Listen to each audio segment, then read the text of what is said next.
Hello, praise God. I'm just here to appreciate the person who sang that song of Elohim. This song has Bible stories, the Bible stories that have lifestyle that people are going through in these days. For example, the first verse where she's singing about the barren giving birth. We had a lot of barren people in the Bible, where we see in the First Samuel 1 and 120, where we saw God remembering Hannah, the lady who was barren, and she gave birth to Samuel.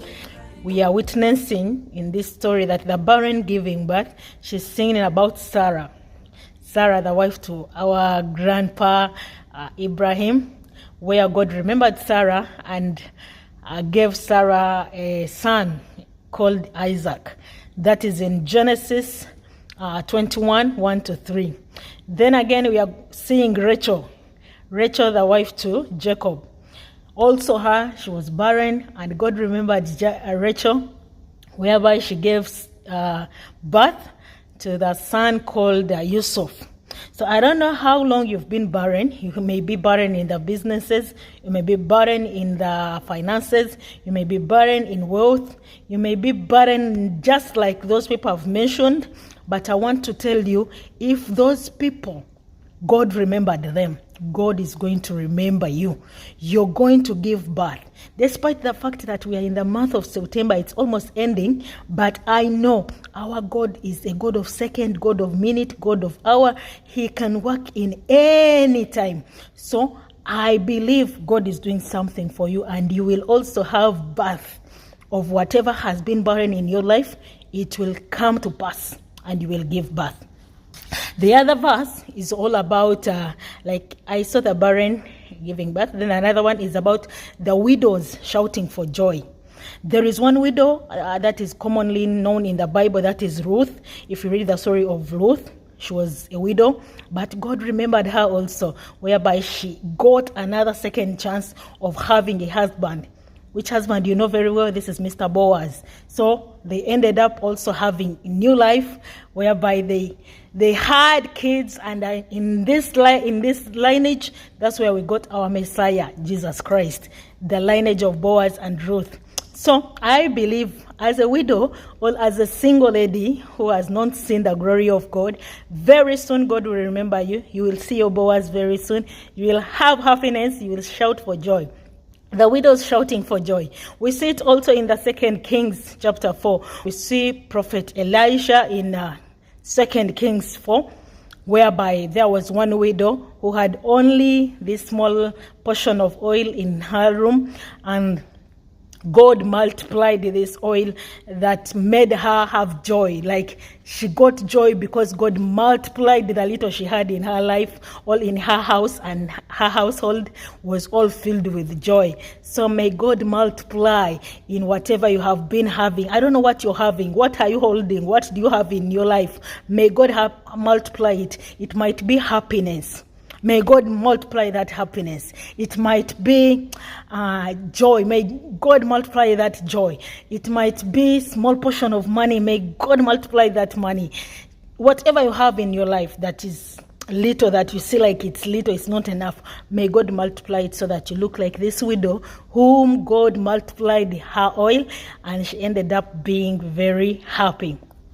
Then another thing is about Lazarus rose again. This chorus of Lazarus rose again. So Lazarus rose again after like 4 days.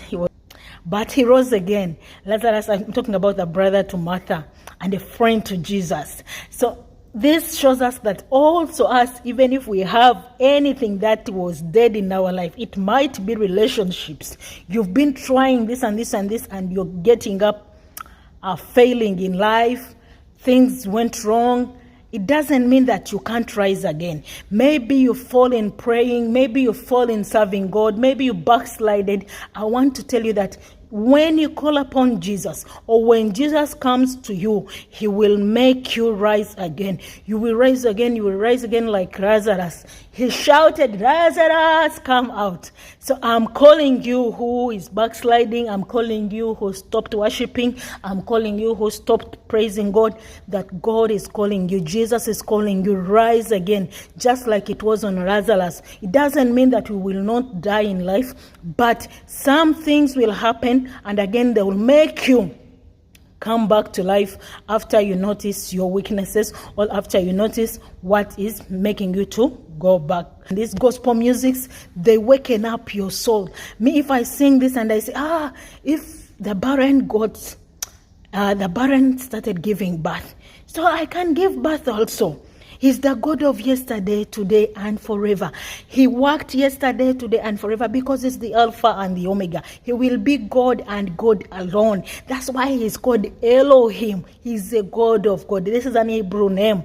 Elohim, just like you call him Jehovah, just like you call him Adonai, whatever you're calling him, he's still God, the God of today, now, and forever. He encountered, I encountered the revival fire.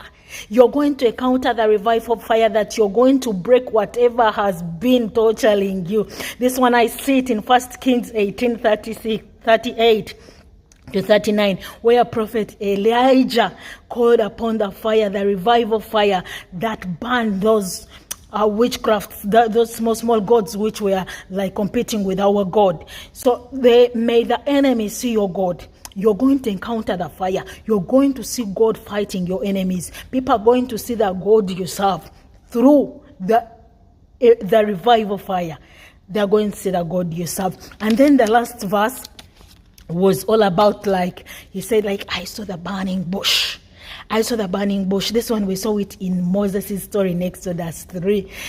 This is all about the Bible stories, guys. It's all about the Bible stories. And I really love their song because they are singing of what I read every day.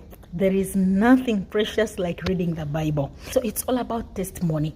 It's all about testimony. This song is all about testimony of what God did for these people. I pray for you this morning.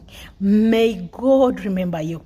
May God give you what you've been looking for. May God remember, He has remembered Rachel, Sarah, and Hannah. May God consume whatever has been consuming you into a revival fire. Through that revival fire, let God consume whatever is disturbing you in your jobs, in your workplaces, in your homes, in your neighborhood, in your family. May God consume them with a revival fire. May you see the burning bush. May God speak to you wherever you've been tired, wherever you've been asking, where are you, my God? May He reveal Himself to you as He revealed Himself to Moses. God is going to do something that you've never seen. Wherever you've backslided, whenever you fail, whenever you feel like you've been tired, you're going to resurrect again like Lazarus. That's why this song is going viral, due to this message. May God bless you.